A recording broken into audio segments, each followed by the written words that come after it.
سورۃ المائدہ کی 83ویں آیت ہے۔ مائدہ کے معنی اس سے پہلے میں نے بتایا تھا کہ آسمان سے دسترخوان اترنے کے ذکر ہے اس سورت کے اندر۔ جب حواریین نے عیسیٰ علیہ السلام کی قوم نے جب پوچھا تھا کہ آپ ہم پر آسمان سے دسترخوان نازل ہونے کی دعا کیجیے، تو اس وقت میں عیسیٰ علیہ السلام نے منع کیا، لیکن انہوں نے پھر بھی درخواست کی، اصرار کیا، اس پر اللہ کی طرف سے حکم آیا، اگر تم نے دسترخوان کا انکار کیا، اس معجزے کا انکار کیا، تو پھر اللہ کی طرف سے ایک بڑا عذاب تم پر آئے گا، جہاں قوم والوں میں ایسا عذاب کبھی نہ آیا ہوگا، اس کی سزا میں تمہیں ملے گی۔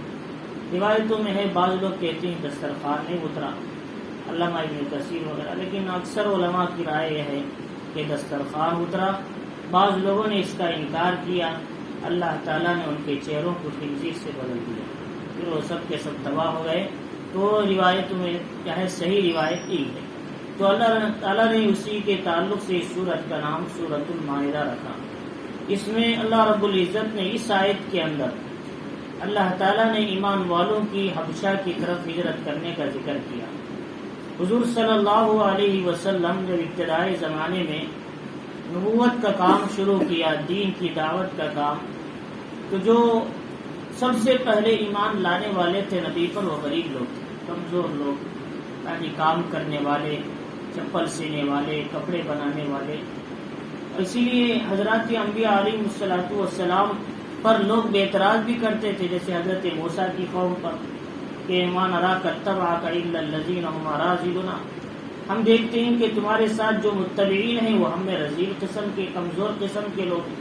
تو یہ اعتراض پہلے سے چلا رہا، اور حضور پر ایمان لانے والوں میں بھی کمزور لوگ تھے سب سے پہلے، حضرت یاسر، حضرت عمار، حضرت سمیہ، حضرت خباب، حضرت بلال، حضرت صہیب، یہ سب کمزور لوگ تھے ایمان لانے والوں میں۔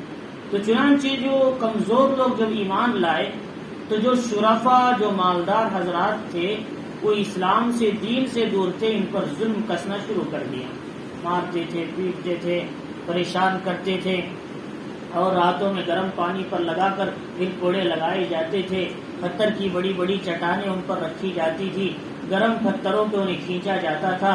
تو اس طریقے سے سخت سزائیں انہیں ملتی۔ حضور صلی اللہ علیہ وسلم نے 5 نبوی میں، نبوت کے 5ویں سال، صحابہ سے فرمایا کہ اب تمہارے اندر ظلم سہنے کی طاقت نہیں، حبشہ کا بادشاہ ایک نصارہ یعنی عیسائی بادشاہ ہے، سچے مذہب کا ہے، وہ ظلم نہیں کرتا، لہٰذا تم اس ملک کو چلے جاؤ، وہ تمہیں وہاں پر محفوظ سے رہ سکو گے، اسلام پر، دین پر عمل بھی کر سکو گے۔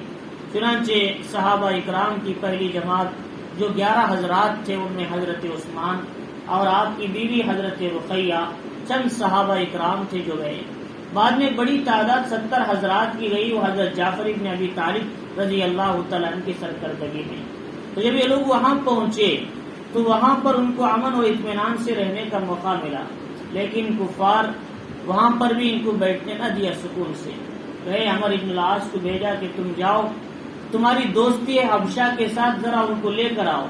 تو گئے تو انہوں نے تمام جو آئے تھے مہاجرین حبشہ کو، مسلمان، ان کے بارے میں تحقیق کیا۔ حبشہ کا بادشاہ جس کا نام اسمہا تھا، اس نے پوچھا کہ تمہارے نبی نے ہماری طرف کیوں بھیجا تم کو؟ نے کہا کہ ہمارے یہاں اللہ کے نبی علیہ السلام آئے، ہم جہالت میں پڑے ہوئے تھے، ایک دوسرے کے خون کے پیاسے تھے، لڑکیوں کو زندہ دفن کر دیتے تھے، اور کیا ہے سامنے والے کی پیٹ میں بچہ یا بچی یا عورت کے پیٹ میں تو پیڑ چاک کر کے دیکھا جاتا تھا، اس طرح کے ظلم ہوتے تھے۔ تو ہمارے درمیان ایک نبی آئے، انہوں نے دین سکھایا، اسلام سکھایا، تہذیب سکھائی، انسانیت سکھائی، لڑکیوں کا مقام مرتبہ سمجھایا، اور ایک اللہ کی عبادت کا حکم دیا۔ تو یہ لوگ اسے، ایک اللہ کی عبادت کو، یہ اپنے دین کے خلاف سمجھتے ہیں، اور ہم پر تنگ کرنے لگے تو ہمارے نبی نے تمہاری طرف بھیجا اس لیے کہ تم سچے عیسائی مذہب کے بادشاہ ہو۔ تو انہوں نے مان لیا اور کہا کہ تمہارا دین، تمہارا قرآن ہمارے بارے میں کیا کہتا ہے، تمہارے نبی کا معجزہ کیا ہے؟ فرمایا قرآن ہے۔ تو انہوں نے سورہ مریم کی آیت پڑھ کر سنائی، اور عیسیٰ علیہ السلام کا صحیح مذہب یہی ہے۔ عیسیٰ علیہ السلام اللہ کے بندے تھے، بغیر باپ کے پیدا ہوئے، اور پوری تفصیل سورہ مریم کے پہلے صفحے میں موجود ہے۔ ان کو پورا عقیدہ تھا کہ بالکل صحیح ہے۔ جب یہ قرآن مجید کی آیت پڑھنے لگے جعفر رضی اللہ تعالیٰ عنہ، تو عیسائی جو راہب تھے، جو صحیح مذہب والے، ان کے آنکھوں سے آنسو جاری تھے اور وہ رونے لگتے تھے۔ تقریباً پورا مجمع رونے لگا عیسائیوں کا، جس کا قرآن مجید میں اللہ نے ذکر کیا، لَتَجِدَنَّ أَشَدَّ النَّاسِ عَدَاوَةً لِلَّذِينَ آمَنُوا الْيَهُودَ وَالَّذِينَ أَشْرَكُوا، یہود اور مشرکین نے تمہارے ساتھ تو دشمنی کی، لیکن جو نصارہ میں ایمان والے سے زیادہ محبت رکھتے ہیں، اس لیے کہ انہوں نے کلام کو سنا تو اسے متاثر ہوئے۔ تو چنانچہ انہوں نے جب یہ کلام سنا، ان کے آنکھوں سے آنسو آ نکلے اور کہا یہ کلام بالکل کتنا مشابہ ہے اس کلام کے جو عیسیٰ علیہ السلام پر نازل ہوا، جو انجیل بالکل صحیح کلام ہے، لہذا ہم مسلمان کیوں نہ ہو، ہم اسے تسلیم کیوں نہ کریں۔ چنانچہ جتنا مجمع تھا، بادشاہ تھا، سب کے سب مسلمان ہو گئے۔ تو اللہ رب العزت نے اسی کا یہاں پر ذکر کیا، وَإِذَا سَمِعُوا مَا أُنزِلَ إِلَى الرَّسُولِ، جب ان قسیسین، رہبان، ان کے عیسائی نصارہ کے عالم علماء اور درویش حضرات نے جب کلام کو سنا اور جو رسول کی طرف نازل کیا گیا تھا، تَرَىٰ أَعْيُنَهُمْ تَفِيضُ مِنَ الدَّمْعِ، تم ان کے آنکھوں سے آنسو نکلتے ہوئے دیکھتے ہو۔ فرمایا مِمَّا عَرَفُوا مِنَ الْحَقِّ، اس لیے کہ انہوں نے حق کو پہچان لیا، کلام کے ذریعے سے ان کو پتا چل گیا یہ کلام حق ہے، یہ قرآن حق ہے، اس لیے ہمارے سامنے کلام اللہ کے نبی آخر الزمان ہمارے سامنے پیش فرمائے۔ یقولون ربنا آمنا فاکتبنا مع الشاہدین، وہ لوگ کہنے لگے ہمارے پروردگار، ہم ایمان لائے اور ہم کو بھی گواہی دینے والوں میں، تصدیق کرنے والوں میں لکھ دے۔ یہ کون تصدیق کرنے والے؟ یہی کہ تصدیق کرنے والی یہ آخری امت ہے۔ اللہ تعالیٰ نے فرمایا وما جعلنا القبلۃ التي كنت عليها، کہ اسی طریقے سے اللہ تعالیٰ نے قرآن میں فرمایا کہ وَكَذَلِكَ جَعَلْنَاكُمْ أُمَّةً وَسَطًا، اور تم درمیانی امت ہو، وَتَكُونُوا شُهَدَاءَ عَلَى النَّاسِ وَيَكُونَ الرَّسُولُ عَلَيْكُمْ شَهِيدًا، تم لوگوں پر گواہ بنو گے، رسول تمہارے حق میں گواہی دیں گے۔ قیامت کے دن تمام انبیاء کے حق میں گواہی دینے والی امت یہ آخری امت ہے۔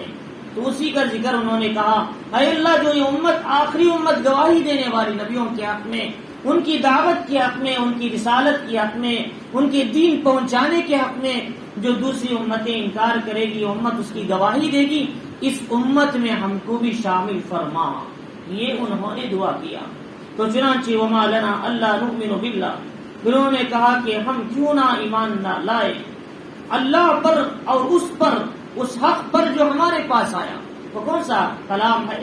نبی کی نبوت اور رسالت ہے۔ وَنَطْمَعُ أَن يُدْخِلَنَا، اور امید کرتے ہیں ہمارے پروردگار ہم کو نیک لوگوں میں شامل فرما۔ نیک لوگوں میں شامل ہونا اتنا آسان نہیں، اللہ تعالیٰ جسے چاہتے ہیں انہیں نیک لوگوں میں شامل کرتے ہیں۔ نیک لوگ کون ہیں؟ فرمایا کہ نیک لوگ وہ ہیں جو اللہ کے احکام پر زندگی گزارتے ہیں، نبی کے طریقے پر زندگی گزارتے ہیں، حلال کو حلال سمجھتے ہیں، حرام کو حرام سمجھتے ہیں، مکروہات سے بھی بچتے ہیں، مستحبات پہ زندگی گزارتے ہیں۔ چنانچہ ہر نبی کی ایک دعا رہی، اس میں حضرت موسیٰ یوسف علیہ السلام کی دعا تھی، فاطر السماوات والارض انت ولی فی الدنیا والآخرہ توفنی مسلما والحقنی بالصالحین، اے آسمان زمین کے پیدا کرنے والے رب، تو ہی میرا کارساز ہے دنیا میں، انت ولی فی الدنیا والآخرہ، دنیا میں بھی آخرت میں بھی میرا کارساز تو ہی ہے، توفنی مسلمہ، اسلام کی حالت میں موت دینا اور نیک لوگوں میں مجھے شامل کرنا۔ حضرت یوسف سے بڑے کوئی نیک ہو سکتے؟ حضرت یوسف جلیل القدر پیغمبروں میں سے، لیکن دعا کیا کرنے؟ اللہ نیکوکاروں میں شامل فرما۔ لہذا ہم یہ سمجھنا ہم ہی نیکوکار ہیں، ہم کیوں جو نیکوکاروں کے حق میں دعا کریں، اور ہم خود نیکوکار ہیں، ہم نیک لوگوں میں شامل کرنے کی دعا کرنے کی ضرورت کیا ہے؟ یہ غلط ہے، ایسا نہیں۔ ہم دعا کرنا توفنی مسلما والحقنی بالصالحین، اللہ اسلام کی حالت میں موت دینا، نیک لوگوں میں تیرے خاص بندوں میں ہمیں شامل فرمانا۔ تو چنانچہ انہوں نے بھی کہا اے اللہ تیری جو نیک بندے ہیں تیری امت کے، اے اللہ اس میں کہے تیرے بندوں میں سے، تیرے نبی کی امت میں سے، اے اللہ اس میں ہمیں بھی شامل فرما۔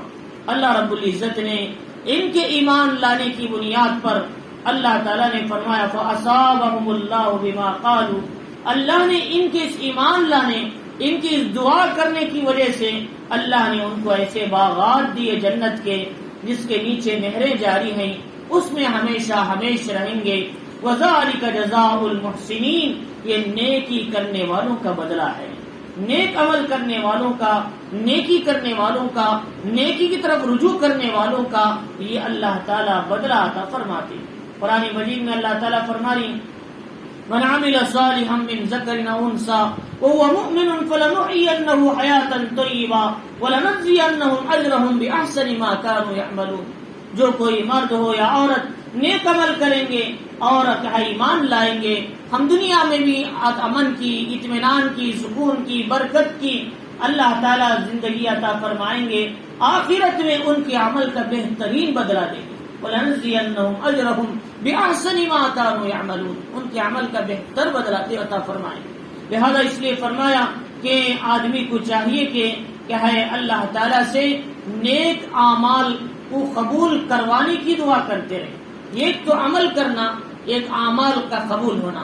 عمل تو ہر کوئی کرتے ہیں، عمل قبول ہونا بہت مشکل ہے، اور قبولیت عمل اللہ کے نزدیک بہت مشکل ہے۔ عمل تو ہر کوئی نماز پڑھتے ہیں، اعمال کرتے ہیں، لیکن یہ دعا کرنا ربنا تقبل منا انک انت السمیع العلیم، اے اللہ ہم نے جو کچھ عمل کیا اب تک اس عمل کو قبول فرما، تو سننے والا اور جاننے والا ہے۔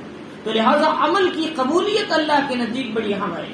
اللہ رب العزت فرما رہی کہ لہذا اسی روایت احادیث کے اندر آتا ہے جب حبشہ کے بادشاہ نے اسلام قبول کیا، انہوں نے ایک وفد کو بھیجا علماء کا، ایک بڑی جماعت 70 آدمی حضور کے دربار میں آئے، حضور صلی اللہ علیہ وسلم کے سامنے انہوں نے سورہ یاسین ان کے سامنے تلاوت فرمائی۔ ان یہود علماء جو 70 افراد تھے ان کی آنکھوں سے بھی ایسے آنسو جاری تھے۔ لہذا کلام مجید بہت ہی مؤثر کلام ہے۔ کلام مجید اللہ تعالیٰ نے دنیا میں جو اتاری انسانوں کی ہدایت کے لیے اتارا، اسی لیے کتنے ہی ملک ایسے ہیں جو ظلم کیا ہے زبردستی جنگوں سے فتح ہوئے، لیکن اللہ تعالیٰ نے مدینہ شہر کو قرآن کے ذریعے سے فتح فرمایا۔ اسی لیے جب پہلی اخبار ہوئی 11 نبوی میں، مینا کی گھاٹیوں میں لوگ آئے، آ کر جو 6 افراد تھے، 6 شہید روحیں تھی، حضرت سعد بن عبادہ، سعد بن معاذ، دوسرے جو صحابہ تھے، تو انہوں نے آ کر اسلام قبول کیا مدینے والوں نے۔ لیکن مدینے والوں میں جو اسلام قبول کیا وہ سب سے پہلے شرفا تھے، غریب نہیں، سب سے پہلے مالدار حضرات نے آ کر قبول کیا، اس لیے مدینے میں جلدی اسلام پھیلا۔ مکے میں اسلام پھیلنے کے لیے 13 سال نہیں 18 سال لگ گئے، فتح مکہ کا 23 سال تو لگ گئے وہ مدت پورے مسلمان ہونے کی۔ مدینے میں اسلام آنے کے لیے 3 سال لگے، اسے 3 سال حضور کے جانے سے پہلے مدینہ قرآن اور قرآن اللہ کے نبی کی سنت سے روشن ہو چکا تھا۔ جب یہ لوگ اسلام لائے تو انہوں نے کہا کہ ہم نے ایک استاد کو بھیجو جو قرآن پڑھا سکے۔ چنانچہ حضور صلی اللہ علیہ وسلم نے حضرت مصعب بن عمیر رضی اللہ تعالیٰ عنہ کو ان کے ساتھ استاد بنا کر بھیجا قرآن سکھانے کے لیے مدینے والے۔ مصعب بن عمیر جب اسلام لائے تو 200 درہم کا جوڑا پہنتے تھے اسلام لانے سے پہلے، وہ بہت بڑی مالدار رئیس گھرانے کے تھے۔ اسلام جب لائے پتہ چلا تو ان کو بیڑیوں میں ڈال کر بند کر دیا۔ ایک دن موقع پا کر وہ اس سے چھڑا کر جو حبشہ کی طرف جانے والے تھے ان کے ساتھ جا کر مل گئے، حبشہ چلے گئے وہ بھی۔ پھر بعد میں مکہ آئے، حضور صلی اللہ علیہ وسلم نے ان کو 11 نبوی میں مدینے والے جو 6 حضرات تھے اسلام لائے تھے مینا کی گھاٹیوں میں رات کے اندھیرے میں، ان کے ساتھ حضور نے ان کو استاد بنا کر بھیجا۔ انہوں نے جا کر مدینے میں قرآن کی تعلیم دیا، اسلام کی تعلیم دیا، توحید کی تعلیم دیا، سنت کی تعلیم دیا، حلال کی تعلیم دیا، حرام سے بچنے کی تعلیم دیا، اور پورے مدینے کو علم سے روشن کر دیا۔ اور اسی لیے نبی پاک علیہ السلام نے فرمایا بہت سے شہر ظلم و زبردستی جنگوں سے فتح ہوئے لیکن فتحت المدینہ بالقرآن، اور مدینہ جو ہر شہر فتح ہوا وہ قرآن کے ذریعے سے فتح ہوا۔ قرآن وہاں سے اتنا پھیلا کہ مدینے کے اندر درسگاہیں قائم ہو گئی دین کی۔ فرماتی حضور کے جانے سے پہلے ہجرت سے پہلے مدینے میں 3 درسگاہیں قرآن کے قائم ہو چکی تھی۔ 3 درسگاہیں، ایک درسگاہ تھی نافع ابن مالک زرقی رضی اللہ تعالیٰ، بیچ شہر میں تھا مدینے کے۔ آج بھی مسجد بنی زریق کے نام سے ایک مسجد ہے، مسجد غمامہ کے پاس۔ یہ پہلی مدینے کے اندر قرآن کی درسگاہ تھی. وہاں کے لوگوں نے بہت متاثر ہوئے.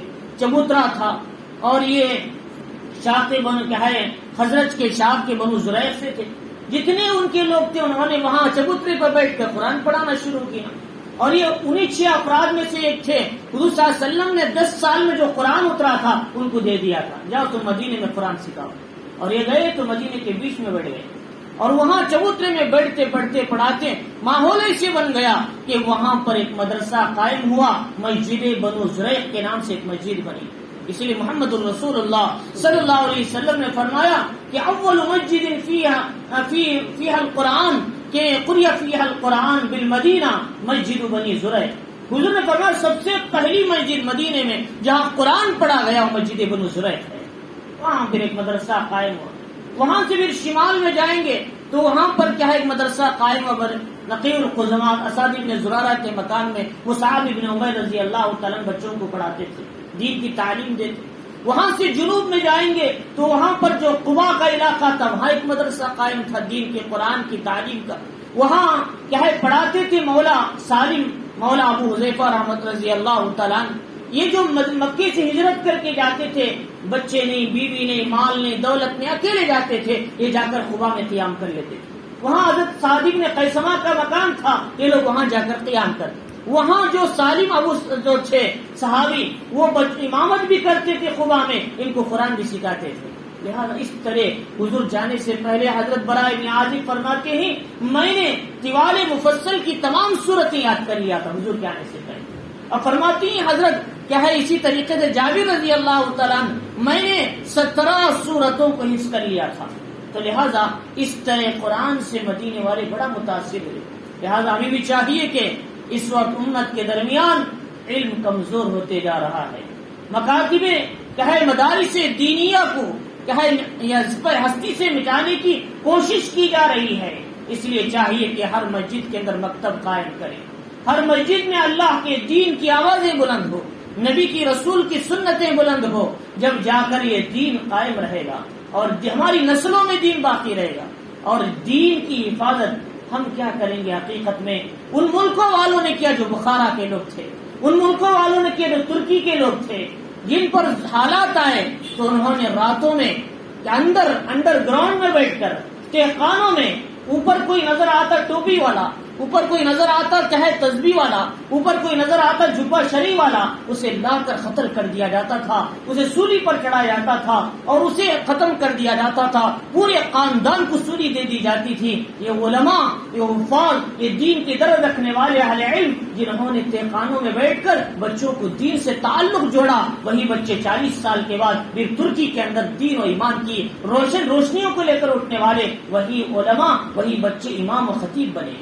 لیکن اگر ان کو چھوڑ دیا جاتا چلو بھائی ختم ہو گیا، برقعے پر پابندی، قرآن پر پابندی، دین پر پابندی، اور یہ بھی خاموش بیٹھ جاتے، تہخانوں میں ان کو قرآن سے تعلق نہ رکھاتے، تو بعد میں دین کیسے اڑتا ترکی کے اندر؟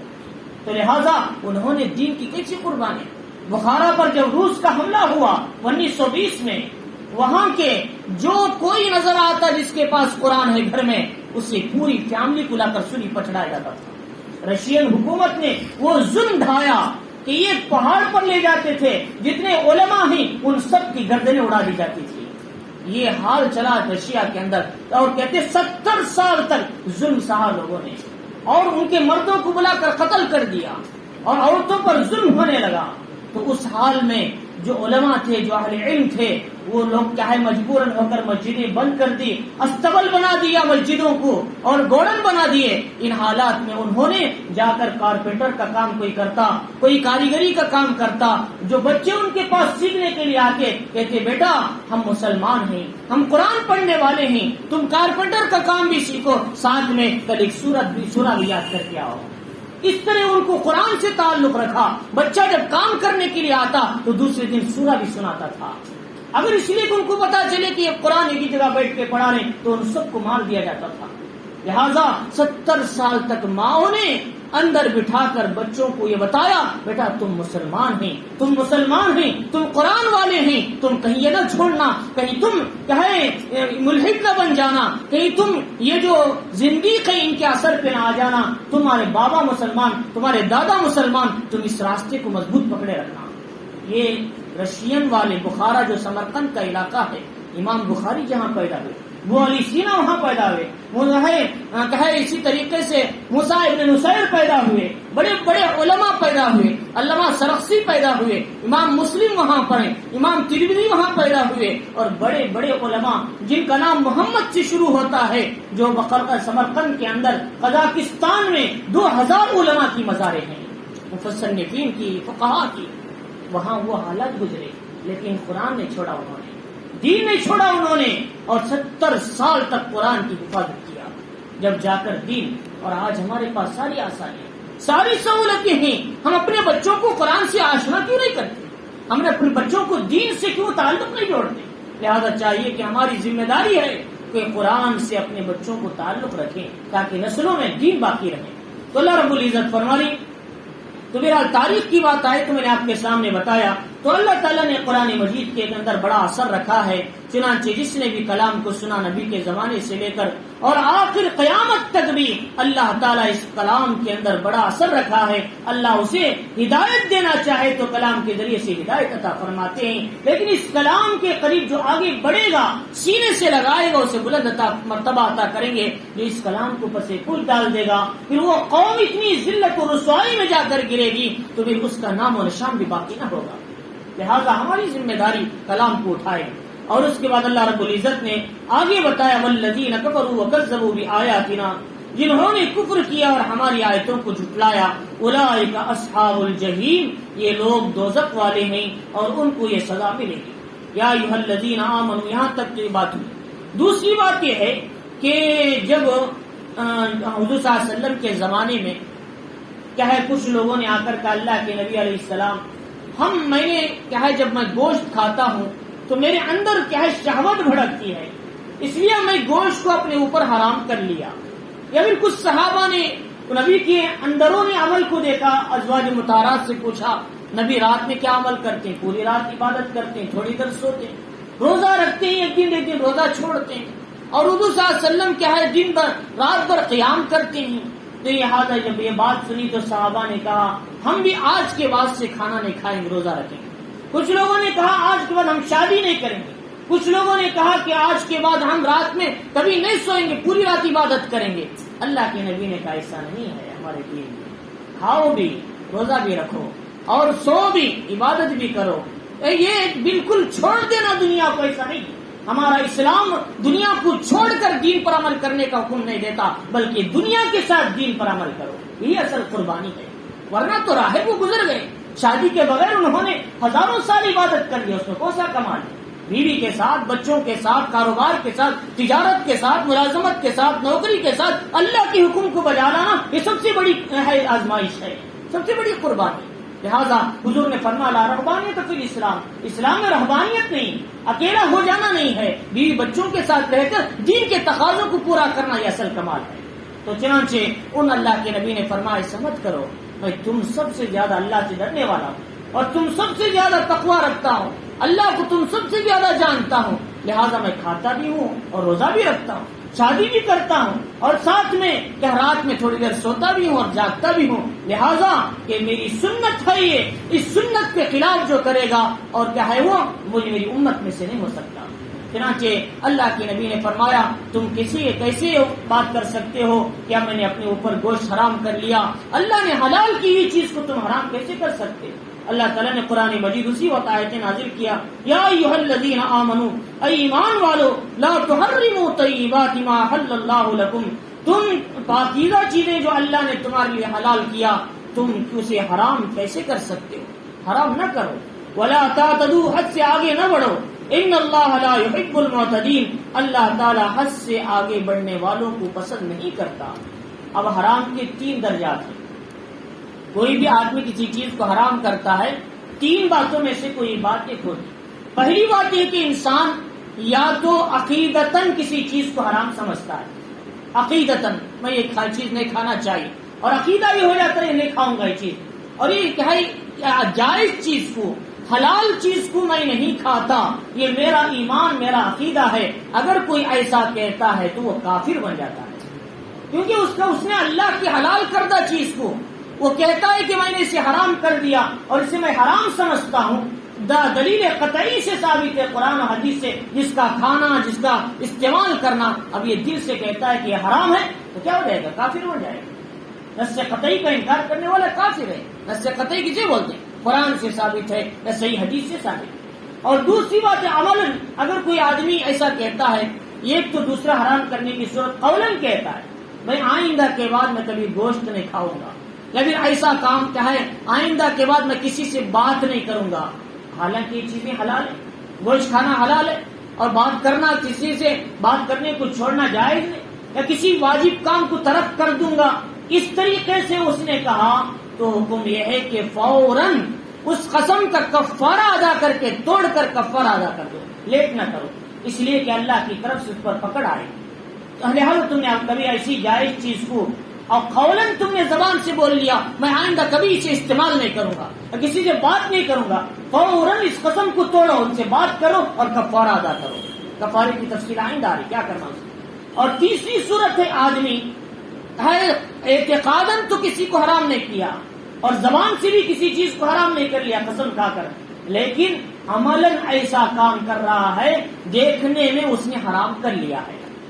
مثلاً بعض جگہ ایسے ہوتا ہے کہ بعض لوگ سمجھتے ہیں کہ یہ کھائے تو یہ چیز نہیں کھانا چاہیے. مثلا ہمارے عام طور پر ہوتا ہے کہ لوگ سمجھ جاتے ہیں کہ جیسے یعنی پوریوں کی عید ہوتی، پوریوں کی عید میں لوگ کہتے ہیں بھائی ہمارے یہاں پوری کی عید کھانا ہے تو تم گوشت مت کھاؤ، گوشت کھا کر نہیں آنا ہمارے پاس. حالانکہ گوشت کھانے میں پوری کھانے میں کیا فرق ہے؟ اور لوگوں نے اس طریقے سے بعض چیزوں کو ایسا عمل بنا دیا لوگوں نے کہ یہ چیز کیا ہے حرام کی طرح انہوں نے کر لیا، یعنی انہوں نے وہ عملاً ایسا دکھایا وہ چیز حرام ہے.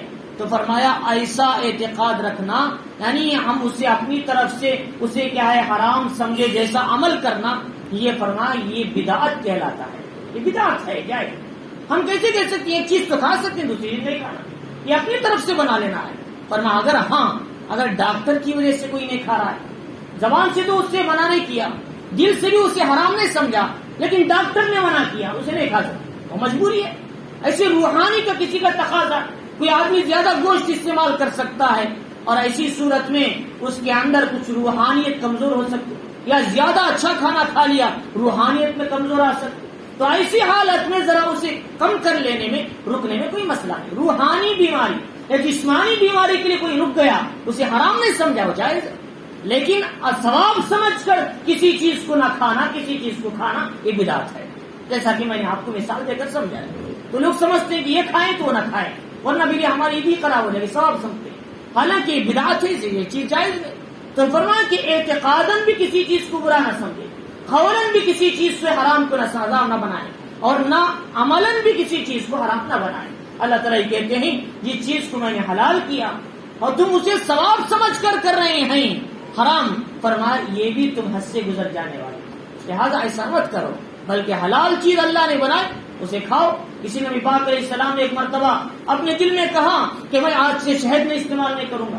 اللہ نے فوراً آیتیں اتاری، نبی یا ایھا النبی لم تحرم ما احل اللہ لک، اے نبی جس کو اللہ نے حلال کیا تم کیسے اپنے اوپر منع کر لیتے ہو؟ ایسا مت کرو، کھاؤ، شہد کھانا ہے تمہیں، اس قسم کو توڑنا فوراً. تو چنانچہ کبھی ایسی چیز اپنی طرف سے حلال چیز کو حرام نہیں کر لینا، اگر کر لیے تو کیا کرنا؟ فوراً کھا لینا اور قسم کا کفارہ ادا کرنا. اور فرمایا اللہ رب العزت نے فرمایا وَكُلُوا مِمَّا رَزَقَكُمُ اللَّهُ حَلَالًا طَيِّبًا، اللہ نے تمہارے لیے جو حلال پاکیزہ روزی دی ہے اسے کھاؤ اور اللہ سے ڈرو اس بات پر جس پر تم ایمان رکھتے ہو. وَاتَّقُوا اللَّهَ الَّذِي أَنْتُمْ بِهِ مُؤْمِنُونَ. اب اللہ نے سمجھایا قسم اگر کوئی آدمی کھاتا ہے تو اس کی کتنی قسمیں ہیں. میں نے قسم کے درجات سمجھا، قسمیں نہیں بولا، میں قسم نہیں بولا، حلال کے حرام کر لینے کے درجات میں نے سمجھا. آدمی کبھی زبان سے حرام کر لیتا ہے، کبھی اعتقاد سے حرام کر لیتا ہے، کبھی عمل سے حرام کر لیتا ہے. لیکن قسم کی کئی قسمیں ہیں. قسم کھانے ایک آدمی ہے بار بار قسم کھاتا ہے، اللہ کی قسم، باپ کی قسم، گھر کی قسم. فرمایا ایسی قسم مت کھاؤ. قسم کھانا ہے تو اللہ کی قسم کھاؤ، صرف اللہ تعالیٰ کے سوا کسی اور کی قسم کھانا چاہیے، اور بات بات پر قسم نہیں کھانا چاہیے، یہ اچھی عادت نہیں۔ اللہ فرما رہی کہ لا یؤاخذکم اللہ باللغو فی ایمانکم، تمہاری جو لغو قسم ہے اس پر اللہ نہیں پکڑتے، لیکن ایسا نہیں کرنا چاہیے، بار بار قسم نہیں کرنا۔ کبھی ہو گیا، حدیث میں آتا ہے اس پر قسم بخدا، قسم ہے اس ذات کی جس کے قبضے میں جان ہے، یہ کبھی اس اللہ کی قسم کھاتے، لیکن کیا ہے اپنے گھر کی چیزوں کی قسم نہیں کھانا۔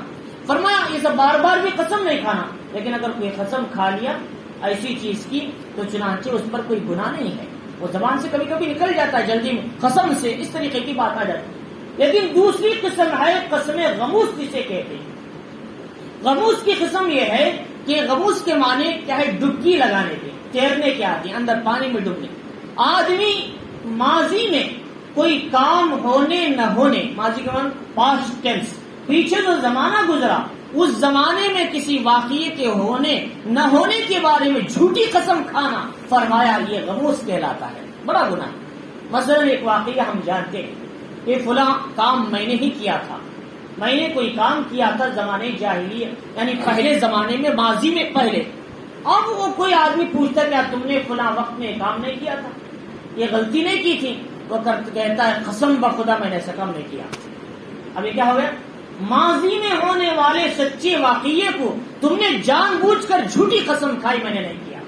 جو کام کرے ہیں وہ کام کے بارے میں تم قسم کھاتی میں نے نہیں کیا، یہ بہت بڑا گناہ ہے۔ یہ تو کیے بولو، اور میں نے ہاں یہ کام کیا ہے میں پہلے، لیکن اپنے بات سدھار لیا، اپنی زندگی کی اصلاح کر لی، لیکن اسے بولنا کہ میں نے قسم سے کام نہیں کیا، ایسا نہیں ہے۔ تو یہ ماضی میں کسی چیز کی قسم کھانا فرمائے سے غموس کہلاتا ہے۔ اللہ تعالیٰ فرماتی ہے اتنا بڑا گناہ ہے، کفارہ سے بھی یہ گناہ معاف نہیں ہوتا، چنانچہ اسے توبہ کرنا ہے، استغفار کرنا ہے، اللہ سے معافی مانگنا ہے۔ اور جھوٹی قسم کھانا یہ بت پرستی کے برابر کر دی گئی ہے۔ تو چنانچہ الا وقول الزور، نبی نے فرمایا کہ فاجتنبوا الرجس من الاوثان واجتنبوا قول الزور، لہذا بتوں کی گندگی سے بھی بچو، جھوٹی قسم کھانے سے بھی بچو۔ اور اس کو اس کے ساتھ لا کر کیا بتایا، جھوٹی قسم کھانا اتنا بڑا گناہ ہے اتنا کہ شرک کرنا بڑا گناہ ہے، یہ سمجھایا اس کے لیے۔ تو چنانچہ اللہ رب العزت فرما رہی کہ پہلی بات تو تمہاری جو لغو قسمیں ہیں چھوٹی چھوٹی بات پہ آ جاتی اس پہ کوئی گناہ نہیں، لیکن یہ قسم ہے قسم منعقدہ۔ منعقدہ کے معنی آتے ہیں، ایک تو میں نے بتایا کہ لغو قسم اس پر کوئی گناہ نہیں، پکڑنے۔ دوسری قسم غموس، ماضی میں ہونے والے بات پہ جھوٹی قسم کھانا، اس کا توبہ استغفار ضروری۔ تیسری قسم ہے یمین منعقدہ، تو جسے کہتے ہیں آدمی مستقبل میں، فیوچر میں، آئندہ کسی کام کے کرنے نہ کرنے کے بارے میں قسم کھا لینا، فرمایا یہ قسم اللہ کی یہاں پکڑ کا سبب ہے۔ مثلا کہا کہ میں میرے رشتہ دار سے یہ بات ہو گئی، لہٰذا میں آج کے بعد سے قسم کھا لیا میں ان سے کبھی بات نہیں کروں گا، ایسا نہیں کرنا چاہیے۔ فوراً ہم نے قسم کھایا ہے، جا کر بات کریں، سلام کریں، مصافحہ کریں، قسم کا کفارہ ادا کریں۔ اللہ کے نبی نے فرمایا جب تم نے غلط قسم کھا لیا اور اس کا بدل اچھی چیز تمہیں نظر آئی اور یہ چیز غلط ہے معلوم ہوئی، فوراً اچھا کام کر لو اور غلط قسم کا کفارہ ادا کر لو، اللہ کے نبی نے فرمایا۔ تو چنانچہ اس لیے اللہ تعالیٰ فرما رہی وَلَٰكِن يُؤَاخِذُكُم بِمَا عَقَّدتُّمُ الْأَيْمَانَ، لیکن اللہ تمہارے ان قسموں پر پکڑتا ہے جن کا تم نے دل سے ارادہ کر لیا آئندہ کے لیے، اللہ اس پر پکڑ گئے۔ پہلے جو ماضی میں ہو گیا اسے توبہ کرنا چاہیے، جو بات بات پہ قسم آ گئی اللہ اسے ایسا نہیں کرنا چاہیے، لیکن جو تم نے آئندہ کے لیے دل میں ارادہ کر لیا اس قسم کو توڑنا ہے اور کفارہ ادا کرنا، ورنہ اللہ کے یہاں اس پر پکڑ ہوگی، سوال ہوگا۔ تو قسم کی تین قسمیں ہوئی قسم کھانے کی، ایک لغو ہے، ایک غموس ہے، ایک منعقدہ ہے، میں نے الگ الگ قسم بتائی۔ تو اللہ تعالیٰ فرما رہی کہ ان میں سے جو منعقدہ ہے اس پر اللہ کی طرف سے پکڑ آئے۔ اب اگر اس قسم کو توڑ کر کفارہ ادا کرنا ہے تو کیا کرنا ہے؟ تین کام کرنا ہے۔ اللہ تعالیٰ فرما رہی فَكَفَّارَتُهُ إِطْعَامُ عَشْرَةِ مَسَاكِينَ، کسی نے قسم کھا لیا حالانکہ قسم نہیں کھانا چاہیے تھا، بات نہیں کروں گا، فلاں چیز نہیں کھاؤں گا، اس طریقے کی جائز چیزیں وغیرہ، تو کیا کرنا ہے؟ پہلا کام یہ کرنا ہے 10 مسکینوں کو صبح و شام کا کھانا کھلانا ہے۔ پہلا کام کیا کرنا ہے اس کفارے کا؟ 10 مسکینوں کو صبح و شام کا کھانا کھلانا ہے۔ یا ایک وقت میں کھلا دو صبح و شام کا کھانا، یا پھر کیا ہے الگ الگ سے بھی کھلا سکتے، بہرحال 10 آدمیوں کو صبح و شام کا کھانا کھلائیں گے تو یہ قسم کا کفارہ کہلائے گا. تم نے جو قسم کھایا، جو گناہ ہو گیا، اس کا کفارہ ادا ہو جائے گا. اب اس کے بعد تم بات کر لے سکتے. اور دوسری بات، اگر یہ نہ ہو سکے تو فرمایا ایسی صورت میں 10 آدمیوں کو کپڑے پہناؤ متوسط درجے، کپڑے سلا کر دو، پہنا دو، یا کہے جبہ پاجامہ یا پھر کوئی بھی چیز، بہرحال کپڑے ان کو پہنانا ہے. یہ اگر کھانے نہ ہو سکے تو ہم کپڑے بھی دے سکتے ہیں. اور فرمایا اگر یہ نہ ہو سکے، تیسری صورت میں غلام کو آزاد کرنا ہے. وہ غلام کافر ہے یا مسلمان، کوئی بھی ہو سکتا. امام ابو حنیفہ فرماتی ہیں کسی کو بھی آزاد کر، اب تو غلام نہیں، یہ قیدی کو آزاد کرنا ہے. اس کا معنی ہوگا یہ قیدی کو آزاد کرنا ہے. اب قیدی کو آزاد کرنے کی قیمت تھوڑی نہیں ہوگی، لہٰذا ہونے کی بات نہیں. یا یہ کہ ایک آدمی کو جیل سے نکالنا ہے، کورٹ میں لڑتے لڑتے بڑے بڑے لوگ 18 لاکھ 20 لاکھ خرچ کرتے ہیں تو ان کو نکالنا مشکل کام ہے، لہٰذا ہونے کا کام ہے. لہٰذا پہلے کھانا کھلانا آسان کام ہے، کپڑے پہنانا آسان کام. اس سے ایک غریب آدمی کی ذمہ داری بھی پوری ہو جائے گی، اس کی مدد بھی ہو جائے گی. لہٰذا یہ کام کر سکتے ہیں اگر قسم کھا لیں. تو چنانچہ فرمایا کہ ہمارے ایک عالم تھے، جب ان کو خواہ چھوٹی سی غلطی پر پکڑ کر لے گئے تو مولانا ارشد مدنی دامت برکاتہم امیر الہند ہیں، انہوں نے اس پر بڑی محنت کیا. کئی سال، 2 سال کے بعد، ایک لمبے زمانے کے بعد، کئی لاکھ روپے اچھے وکیلوں کو رکھ کر خرچ کرنے کے بعد ان کو وہاں سے نکالا گیا. اس کے بغیر نکلنا مشکل تھا، چھوٹی سی غلطی پر ان کو لے کر گیا تھا. تو لہٰذا فرمایا کہ اس طریقے سے کہ آج مسئلہ یہ ہے کہ قسم کے سلسلے میں کھانا کھلا دے یا پھر 10 آدمی کو کپڑا پہنا دے. اب یہ 3 کام کر لیا، اب کفارہ ادا. 3 کام ایک ساتھ 3 بھی نہیں کرنا، کوئی ایک کرنا ہے. اس میں سے کوئی کھانا تو کھلاؤ یا کپڑے پہناؤ یا پھر غلام کو آزاد. اب یہ 3 کام کرنے کی بھی طاقت نہیں ہے ہمارے پاس. ہم نے قسم کا کفارہ، قسم توڑ دیا، نہیں بات کر تم بولے تھے جا کر بات کر لیا، نہیں کھا تم بولے تھے کھا لیے. اب اس سلسلے میں کیا کرنا؟ فرمایا 3 روزے رکھ لو تو تمہارا کفارہ ادا ہو جائے گا. فرمایا اللہ تعالیٰ فرماری ذالک کفارہ فمن لم یجد فصیام 3 ایام. ان 3 میں سے کسی کی بھی طاقت نہ ہو، 3 روزے رکھ لو تو تمہارا کفارہ ادا ہو جائے گا. ذالک کفارۃ ایمانکم اذا حلفتم، یہ تمہارے قسموں کا کفارہ ہے جب تم کھاؤ. اور یہ مسئلہ ہے جب تک کفانی قسم نہیں توڑتے جب تک کفارہ نہیں. پہلے قسم توڑنا ہے بعد میں کفارہ ہے. لہٰذا میں قسم توڑنے سے پہلے جا کر کھانا کھلانا ہوتا، اس سے پہلے قسم توڑ دو. اسے بات کرنے کو تم نے حرام کر لیا تھا، پہلے ان سے جا کر بات کرو، قسم کو ختم کرو، اس کے بعد جا کر اس کا کفارہ ادا کرو. کیونکہ قسم توڑنے پر کفارہ واجب ہوتا ہے، اور جب تک مسبب نہیں پایا جاتا سبب نہیں پایا جاتا. لہٰذا مسبب پائے جانے کے بعد سبب پایا جاتا ہے. جب قسم توڑیں گے تو کفارہ واجب ہوگا، قسم جب تک نہیں توڑیں گے تو کفارہ کیسے آئے؟ لہٰذا قسم توڑنے کے بعد یہ کام کرنا ہے. اللہ تعالیٰ فرماری اور تمام فقہاء کا، امام ابو حنیفہ کا اتفاق، واحفظوا ایمانکم، اور اپنے قسموں کی حفاظت کرو.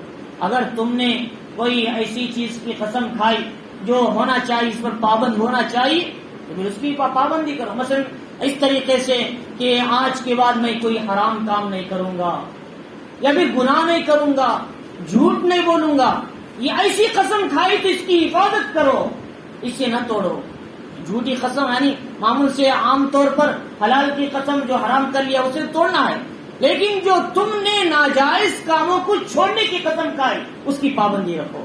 اسے پابند رکھنا اچھا ہے اسے، اس لیے کہ تم نے قسم کھائے میں جھوٹ نہیں بولوں گا، فوراً تم قسم توڑنے کے قریب جاؤ گے تو فوراً دل میں آئے گا میں نے اللہ سے قسم کھائی، لہٰذا میں جھوٹ نہیں بولتا. تو لہٰذا جو قسمیں ناجائز کی تم نے کھائی ہیں یعنی اس کی حفاظت کرو تاکہ تمہاری زندگی گناہوں سے بچ کر گزر سکے. فرمایا اللہ تعالیٰ فرماری کذالک یبین اللہ لکم آیاتہ لعلکم تشکرون. اسی طرح اللہ تعالیٰ اپنی نشانیاں تمہارے سامنے بیان کرتا ہے تاکہ تم شکر گزاری کی زندگی ادا کر سکو. اللہ رب العزت نے آگے ایک بات بتائی، یا ایھا الذین آمنوا انما الخمر والمیسر والانصاب. اے ایمان والو، انہی کیا ہے باتوں میں سے بات یہ بھی ہے کہ شراب، جوا اور کیا ہے بت جو رکھے جاتے ہیں، پتھر وغیرہ نصب کے جاتے ہیں، جو تیر ہیں جوئے کے، فرمایا یہ ساری چیزیں شیطانی کام ہیں، اس سے بچو تاکہ تم کامیاب ہو جاؤ. اس لیے کہ شیطان تمہارے درمیان شراب اور جوئے میں لگا کر تم کو تمہارے درمیان عداوتیں ڈالتا ہے، بغض ڈالتا ہے، دشمنیاں ڈالتا ہے، تم کو اللہ کے ذکر سے، نماز سے روکتا ہے. لہذا تم ان چیزوں سے بچ جاؤ. یہ قرآن مجید میں شراب کے حرام ہونے کی سب سے آخری آیت ہے. پہلی آیت جب شراب کا مسئلہ آیا اللہ نے ایک دم بند نہیں کیا. ایک دم بند کرتے تو لوگ ضد پہ آ جاتے, شراب ایک باٹل پینے کے بجائے 10 باٹل پیتے. اللہ نے ایسا نہیں کیا, بلکہ اللہ نے پہلے اس کی قباحت سمجھائی. کسی غلط کام کو روکنا ہے پہلے اس کا نقصان سمجھاؤ اسے. بھائی یہ کام میں تمہارا نقصان ہے, تم ڈائریکٹ بولے کام حرام ہے, وہ آدمی کبھی نہیں مانے گا. بھائی یہ کام میں تمہارا نقصان ہے, تمہارے پیسے بیکار ہو رہی, تمہاری زندگی نقصان میں جا رہی, تمہارے بیوی بچوں کا نقصان ہو رہا ہے, ذرا اصلاح کر لو, ان کو نقصان سمجھاؤ. تو اللہ نے ایسا سمجھایا کہ اسألونک عن الخمر والمیسر, لوگ پوچھتے ہیں شراب اور جوئے کے بارے میں, قل فیہما اسم کبیر, اور کہا منافع للناس, اس میں اگرچہ کہ لوگوں کو نفع ملتا ہے اور اس میں, لیکن یہ شراب پینا گناہ ہے اور اس کا نقصان اس کے نفع سے زیادہ ہے. اس کا نفع زیادہ نہیں, اس کا نقصان اس کے نفع سے زیادہ ہے. کیونکہ جب آدمی شراب پی جاتا ہے تو پیسے کا خرچہ ہوتا ہے اور عقل چلے جاتی اور غلط کام کرتا ہے, گندی باتیں شروع ہو جاتی, ماں اور بہن میں تمیز ختم ہو جاتی. یہ ساری گناہ اسی کے وجود میں آتے. فرمایا اس لیے شراب سے بچ جاؤ. اور دوسری بات بتائی, جب لوگوں نے جب یہ آیت کو سنا, ذرا عقل رکھنے والے لوگ اہل ایمان بچ گئے. اس کے بعد دوسرے ایک مرتبہ ایسا ہوا, عبد الرحمن بن عوف رضی اللہ تعالیٰ عنہ, کچھ صحابہ ابھی شراب کی حرمت مکمل ہونے سے پہلے شراب تو پی لیا, اچھا گوشت وغیرہ استعمال کر لیا. اب نماز پڑھنے کے لیے امام صاحب کھڑ گئے تو امام صاحب نے سورۃ الکافرون پڑھنے لگے. انہوں نے کہا لا اعبد ما تعبدون کی جگہ انہوں نے کہا اعبد ما تعبدون پڑھ دیا. حالانکہ معنی کیا ہے, میں اس کی عبادت نہیں کرتا جن کی تم عبادت کرتے ہیں. نبی نے کہا تھا کافروں سے تم بتوں کی عبادت کرتے, میں ان کی نہیں کرتا. انہوں نے کہا 1 سال تم ہمارے بتوں کی عبادت کرو, ہم تمہارے خدا کی عبادت کریں گے, اس طریقے سے مسئلہ ختم ہو جائے. نبی نے کہا کبھی ایسا کام پر نہیں ہو سکتا, ایسے غلط کام نہیں کر سکتا. لہذا آیت میں ہے کہ میں اس کی عبادت نہیں کرتا جس کی تم عبادت کرتے ہو. لیکن انہوں نے کیا پڑھ دیا, اعبد ما تعبدون, میں اس کی عبادت کرتا ہوں جس کی تم عبادت کرتے ہو. نماز فاسد ہوگی. اب اللہ تعالیٰ نے حکم دیا یا ایھا الذین آمنوا لا تقربوا الصلاۃ وانتم سکارى, اے ایمان والو اب تک تم شراب پیتے تھے لیکن نماز کی حالت میں شراب نہیں پینا. اللہ نے فوراً پورا حرام نہیں کر دیا, اب تم نماز میں اس کے قریب مت جاؤ. اب صحابہ ذرا ڈر گئے, وہ نماز میں جاتے تو اس سے پہلے پی کر ختم کر جاتے تھے, بعد نماز میں پورے ہوشیاری کے ساتھ آ کر رہتے تھے, اس سے رک جاتے تھے. اور کچھ لوگوں نے اس بہانے سے شراب بھی چھوڑ دیا, نماز میں جانا ہے, نماز پڑھنا ہے 5 وقت کی نماز. اب اللہ تعالیٰ نے اس کے بعد حضرت عمر رضی اللہ تعالیٰ نے کہا اللہ یہ تھوڑا تھوڑا حکام کیوں بیان کرتی ہے, ایک دم پورا حکم بیان کر دو. اللہم بین لنا فی القمر بیانا شافیا. حضرت عمر کو یہ پتا نہیں تھا کہ اگر پورا حکم ایک ساتھ بیان کرتے تو یہ شراب 1 باٹل پینے کے بجائے مٹکا پیں گے پھر لوگ. چنانچہ حضرت عمر رضی اللہ تعالیٰ یہ مصلحت کو بعد میں سمجھا, اللہ تعالیٰ نے حکم دیا. اس کے بعد یہ آیتیں, لوگوں یہ گناہ ہے, یہ شیطانی کام ہے, یہ گندگی ہے, اس میں تمہارے درمیان دشمنیاں پڑتی ہیں, لہذا اب یہ کام سے رک جاؤ. روایتوں میں آتا ہے یہ آیت کے اترنے کے بعد پہلے حکم سے تو کچھ لوگ گناہ سے بچ گئے تھے, دوسری آیت سے تو کچھ لوگ شراب سے بچ گئے تھے, نماز پڑھنا تھا اس لیے نہیں پیتے تھے. یہ آیت آنے کے بعد مدینے کے اندر جس صحابی کے منہ میں شراب کا گھونٹ تھا انہوں نے تھوک دیا, جس کے حلق میں اترو تھی انہوں نے کھئی کر دیا, اور مدینے کا بازار میں شراب ندی کی طرح بہنے لگی. اللہ کے حکم کو اس طرح پورے کیا. اللہ رب العزت فرما رہی شراب, اور یہاں پر خمر کے معنی, خمر کسے بولتے ہیں, کیا ہے خمر, کیا ہے ایک چیز کے اوڑھ دینے کو کہتے ہیں. یہ اوڑھنی جو اوڑھ لیتے ہیں یہ کیا کرتی, اوڑھنی چہرے کو چھپا دے. جب شراب پیتا انسان کی عقل کو چھپا دے, آدمی کا ہوش ختم ہو جاتا. اس لیے قمر مخامرۃ العقل سے ہے, عقل جیسے ختم ہو جاتی ایسے شراب پینے سے انسان پر ایسا پردہ پڑ جاتا. اور فرمایا دوسری بات, میسر بولتے ہیں جوا, میسر بھی جوئے کی ایک قسم ہے. والانصاب, انصاب بولتے ہیں بتوں کو رکھتے تھے لا کر وہاں عبادت شروع کرتے. آج بھی ہوتا ہے جیسا ایک جگہ بت رکھ دیا وہاں عبادت شروع کر, یا کوئی پتھر رکھ دیا. ازلام کہتے ہیں پہلے زمانے میں جوئے کا رستہ یہ تھا, ایک آدمی گئی ذبح کرتا تھا, 10 آدمی مل کر گئی ذبح کرنے کے بعد وہ سب کا حصہ ہے, 10 آدمی کو برابر ملنا ہے. لیکن یہ ڈبہ ہوتا تھا, 10 تیر ہوتے تھے, تیروں پر میں سے 7 تیروں کو لے لیتے تھے, ان پر لکھتے تھے 1 میں 2, 1 میں 3, 1 میں 4, 1 میں 5, اس طرح لکھ دیتے تھے. بقیہ 3 تیر خالی رکھ دیتے تھے. ایسے 10 تیریں رکھ کر ڈبے کو جب ہلاتے ان میں سے جس کا تیر میں 2 نمبر آتا انہیں گوشت کے 2 حصے لے لیتا تھا، جس کا نمبر 3 آتا 3 حصے لے لیتا تھا، اور جو خالی تیر جسے ملتی تھی اسے گوشت کا کچھ بھی حصہ نہیں ملتا تھا، حالانکہ اس کا بھی حصہ اس میں۔ اس طرح جوا کھیلا جاتا تھا زمانے جاہلیت میں، ایک آدمی محروم ہو جاتا، ایک آدمی کو زیادہ مل جاتا تھا۔ اللہ تعالیٰ نے قرآن مجید میں یہ حکم منع کیا، دیکھو دوسرے کا دل دکھا کر تم دوسرے کا پیسہ کھاتے ہو، دوسرے کا حصہ کھاتے ہو، شریعت اس کی اجازت نہیں دیتا۔ لہذا اسی لیے بعد میں حکم آیا، جوئے میں بھی کیا ہوتا ہے، آدمی پیسے ڈالتا ہے، آئے تو اسے نفع کے ساتھ دوسرے کے پیسے بھی اس کے حصے میں آ جاتے ہیں، یا پھر وہ پیسے ویسے ختم ہو جاتے ہیں، جو ملنا تھا وہ بھی نہیں ملتا، جیسا کہ یہ تیر والے کو خالی تیر ہے، ان کو کچھ بھی نہیں ملا۔ لہذا اسی لیے فرمایا، ہمارے یہاں آج ایک مسئلہ چل چکا ہے ویسار بیمہ کے نام سے، میں مسئلہ بتانے کے لیے خاص طور سے آیت پڑھا میں نے، ویسار بیمہ کے نام سے ایک بیمہ چل رہا ہے جس میں قباحتیں بہت زیادہ ہیں۔ انشورنس جسے بولتے ہیں بیمہ، بیمہ میں 3 قسمیں، ایک لائف بیمہ کیا ہے، ایک میڈیکل بیمہ، ایک عام ایلآئی انشورنس۔ عام ایلآئی انشورنس کیا ہوتا ہے، آدمی پیسے ڈالتا ہے، سال 2 سال 30 سال 10 سال کی پالیسی کراتا ہے، اور سال میں 5,000 4,000 بھرنا پڑتا ہے۔ وہ 20 سال جب ہو جاتے ہیں، وہ 20 سال کے اندر کچھ ہوا تو اس کا کام یعنی بیماری یا کچھ ہوا تو اس کی مدد کرتے، ورنہ بھی اس کے پیسے اس کے نفع کے ساتھ زیادہ ملتے ہیں۔ اس میں 20,000 بندہ ہے یا پھر 1 لاکھ روپے بندے ہیں، اسے 3 لاکھ روپے ملتے ہیں۔ اب سمجھو اس نے جو 1 لاکھ روپے ڈالے تھے وہ یوں سمجھو قرض دیا ہے، اس نے قرض دیا ہے یا امانت کے طور پر رکھا، اور جو آدمی جس سے جتنا پیسہ دیتا ہے اس سے زیادہ لینا حرام ہے۔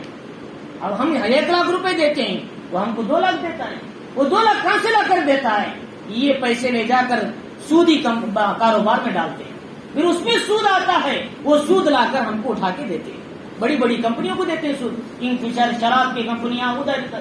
فرمایا اسی طریقے سے کہ ہے شراب اور جوئے کے اندر اپنے اختیار سے پیسے ڈال کر سود حاصل کرنے کے برابر ہے، اپنے اختیار ہم خود ڈال رہے ہیں۔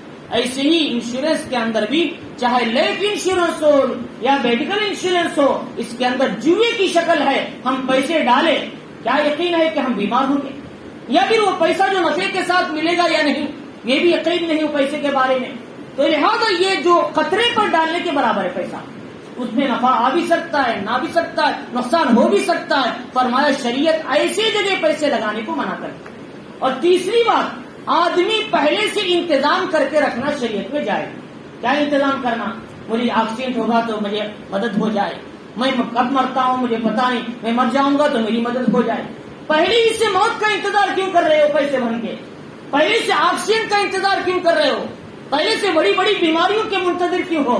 اللہ کہتے ہیں تم خود کیا ہماری تقدیر پر راضی نہیں ہو، ہم پر بھروسہ نہیں تم کو؟ اللہ تعالیٰ فرماتے ہیں تم انشورنس کرا کر میری تقدیر سے مقابلہ کرنا چاہتے ہو، میری تقدیر کے خلاف جانا چاہتے ہو، لہذا ہرگز تم ایسا کام مت کرو۔ اسی لیے علماء نے انہی بنیاد پر بیمہ کو منع کیا۔ اور بیمہ چاہے تم 100 روپے لگاؤ وہ بھی بیمہ، چاہے تم 200 روپے لگاؤ وہ بھی بیمہ۔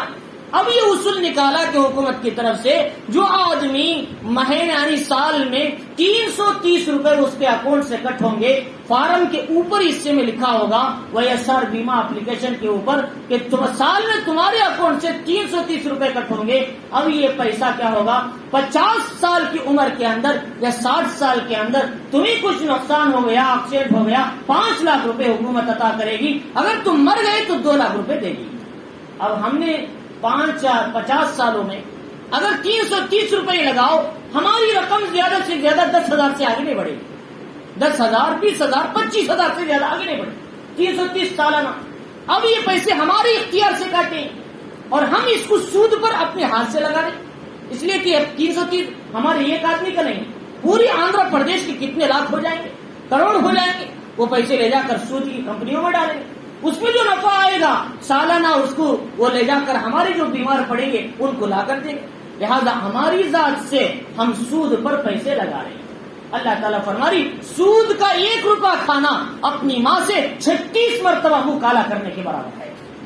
کتنا بڑا گناہ ہے سود کا روپیہ کھانے کا۔ تو لہذا اس لیے فرمایا ان وجوہات کی بنیاد پر یہ ویسار بیمہ بھی کرانا جائز نہیں ہے۔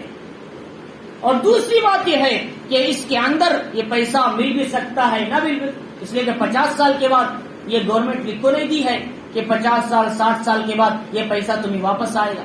کہیں فارم ہے نہیں ہے، آپ فارم میں دیکھ سکتے ہیں کہیں بھی لکھا ہوگا، بلکہ یہ پیسہ تمہیں ملنے کا سوال ہی نہیں، تم دے رہے بس اسے، اور تم اپنا پیسہ خطرے میں ڈال رہے ہیں.